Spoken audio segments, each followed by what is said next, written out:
Team James. James, red! Chivong Navarro. Okay, ganda. Talaga mga lagings. Hydraulics, di ba? Hi, Dong. Happy anniversary. Thank you. Congratulations. At sana marami pang taon ang anniversary kong dumating sa inyo. Salamat for being here. At syempre kasama ang inyong team, What's Up Madlang Purple? Yes! Siyempre kasama ko ang Sample King. Sa ilalim ng masiglang pagho-host ni Dingdong Dantes, nagningning ang entablado ng Family Feud Philippines sa pagdating ng mga kilalang mukha mula sa noon time show na It's Showtime.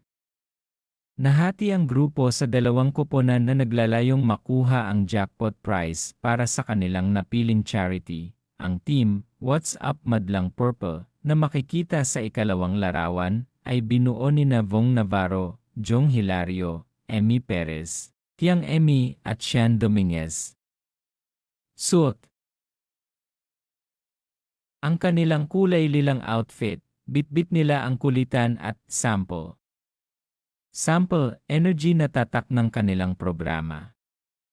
Kapansin-pansin ang tawanan ni Vong at Jong habang nakikipagpalitan ng hirit sa host, sa kabilang dako naman ay ang Team Red na makikita sa unang larawan. Binubuo ito ng ibang grupo ng Showtime hosts na nakasuot ng kulay pula, sina Darren Espanto, Ryan Bang, Jackie Gonzaga, at Vice Ganda, na agaw eksena sa kanyang blonde hair at red beret. Ang episode ay puno ng mga highlights tulad ng bardagulan at kulitan na hindi nawala sa pagitan ni Vice Ganda at Vong Navarro, na dinala ang kanilang natural na chemistry mula sa kabilang studio patungo sa Family Feud. Sinubok din ang galing ng mga hosts sa paghula ng sagot ng 100 people surveyed.